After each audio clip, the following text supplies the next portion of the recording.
নমস্কার, চলে এলাম রাখি রান্নাবাটি চ্যানেলে আর একটা ভিডিও নিয়ে। তো আজকের রেসিপি হলো কচু পাতার ভর্তা।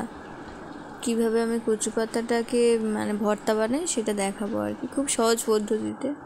তো প্রথমে কচু পাতাগুলো কুচু কুচু করে কেটে নিয়েছি, তারপর একটু কড়াই উষ্ণ গরম জল করে তার মধ্যে কচু শাকগুলো দিয়ে একটু কুচানো রসুন আর একটু কাঁচা লঙ্কা দিয়ে ওটাকে ভালো করে সিদ্ধ করে নিতে হবে।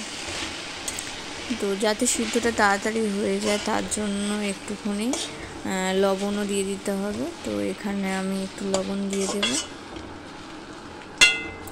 আর একটু নাড়াচাড়া করে নেব যাতে তলায় না লেগে যায় তার জন্য। তো এখানে মোটামুটি লবণ দেওয়া হয়ে গেছে, দিয়ে এবার আমি এটাকে নাড়াচাড়া করে নেব।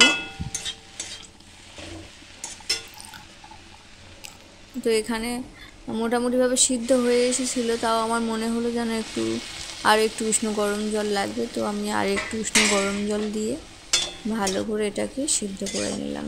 না, সিদ্ধ ঠিকঠাক করে না হলে খেলে গাল চুলকাবে, তো তার জন্য ভালো করে সিদ্ধটা যাতে হয় সেটা দেখতে হবে আর কি।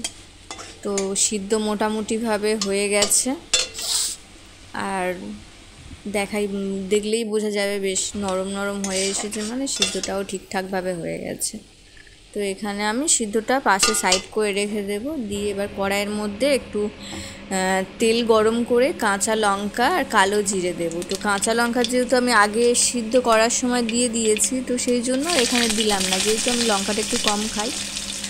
তো স্বাদ অনুযায়ী যে যেরকম ইচ্ছে সেরকমভাবে কাঁচা লঙ্কা এখানেও দিতে পারে। তো আমি একটু কাঁচা লঙ্কা না দিয়ে পেঁয়াজটা দিয়ে দিয়েছি যাতে ভাজা ভাজা হয়ে যায়।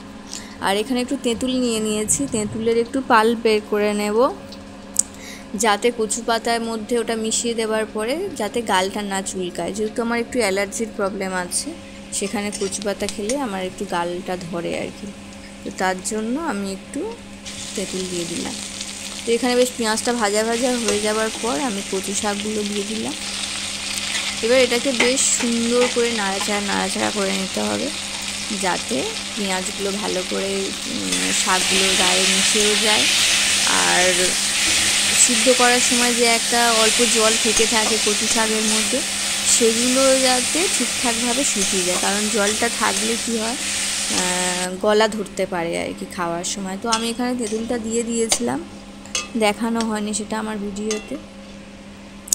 আর একটু অল্প করে চিনিটা দিলাম এই কারণে যে একটু ইয়েটা দেওয়া হয়েছে তেঁতুলটা, সেখানে স্বাদটাকে ব্যালেন্স করার জন্য আমার একটু চিনি লাগবে। আর এবার যে একটা ভাজা মশলা লাগে আর কি, এই কচু শাকের সবথেকে দরকারি জিনিস। তো সেখানে একটু 5 ফোড়ন একটু খালি ভালো করে শুকনো কড়াই নেড়ে নিয়ে সেটাকে ভালো করে গুঁড়ো করে এরকমভাবে দিয়ে দিতে হবে। তো রান্নাটা কেমন লাগলো কমেন্টের মাধ্যমে অবশ্যই জানাবে।